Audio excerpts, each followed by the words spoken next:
qu'il va faire une projection jusqu'à que l'extrusion soit en contact avec la pièce. Donc jusqu'au suivant, puis on va cliquer sur OK.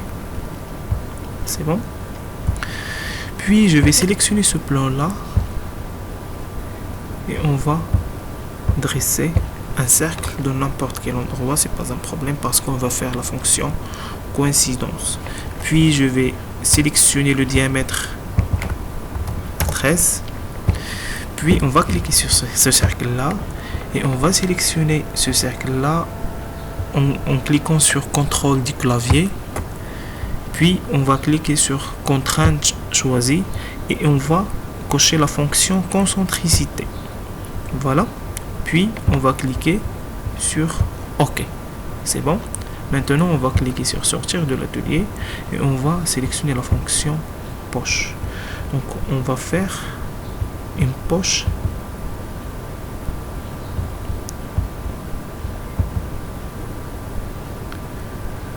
par exemple on va sélectionner par exemple le plan de face.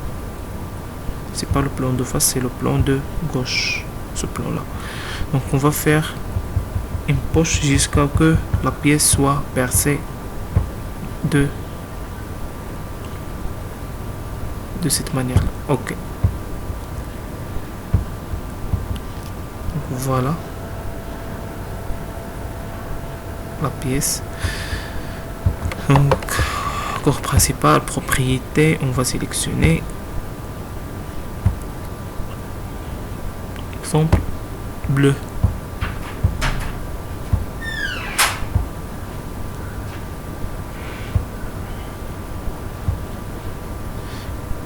C'est bon. Puis on va cliquer sur enregistrer. Maintenant on passe à la dernière partie des carters. Conception mécanique, part de design, toujours carter 3-3. OK.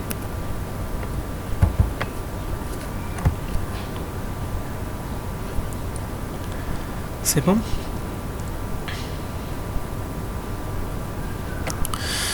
Donc on va sélectionner le plan YX et je vais dessiner deux cercles en coaxialité. Puis on va cliquer sur contrainte. Le premier cercle, le diamètre du premier cercle égale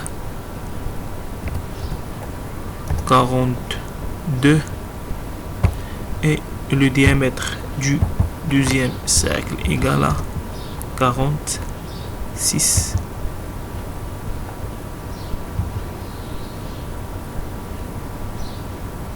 C'est bon. Puis on va cliquer sur la fonction extrusion. On va introduire 16,5 la valeur d'extrusion, mais on va cocher la fonction extension symétrique. Donc l'extrusion totale de notre système égale à 33. Puis on va cliquer sur OK.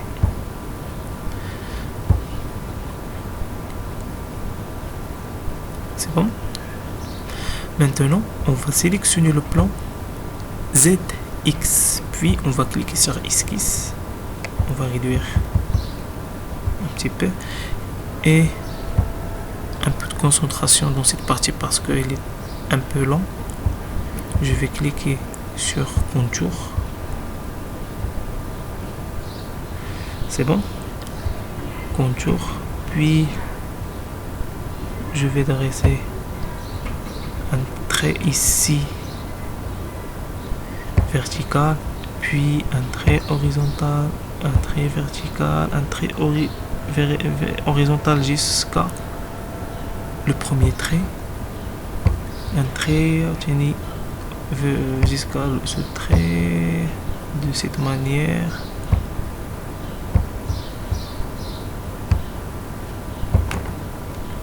Mais de le troisième, je vais stopper ici.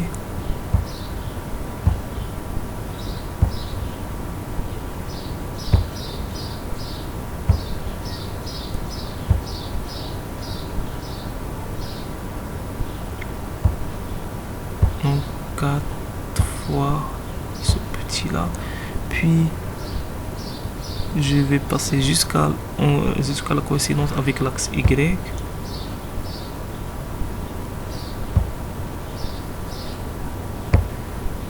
De cette manière jusqu'à...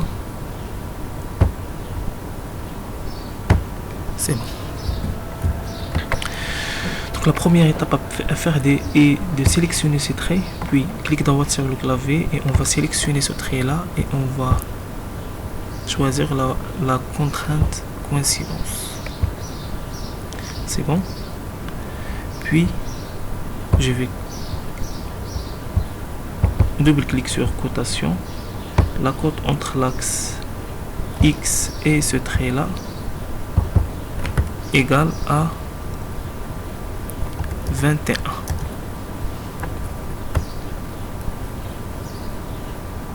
Désolé, c'est pas 21, c'est 23.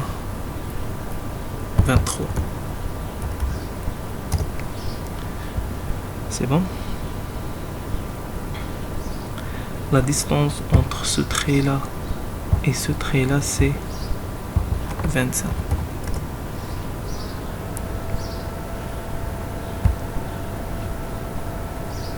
Et les distances de ces parties, c'est 2,5. La même chose ici, c'est 2,5.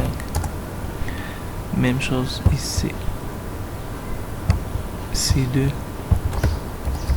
2,5. Ici, c'est 2,5. Ici, aussi 2,5.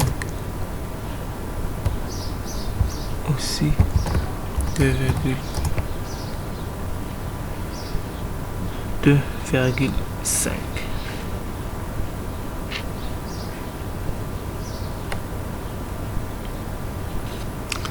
C'est bon. Ici, c'est 4. Ici, c'est 4.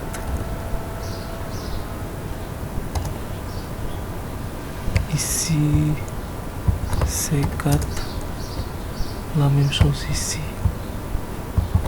C'est 4. Et ici aussi c'est 4. La même chose ici, c'est 4.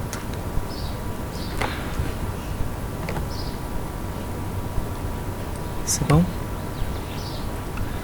La distance ici, c'est 36.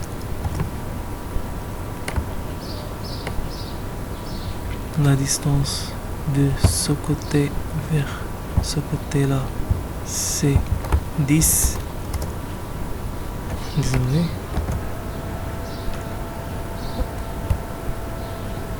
Je vais introduire cette cote-là avant. La distance, c'est 3. Puis ici, c'est 10. C'est bon.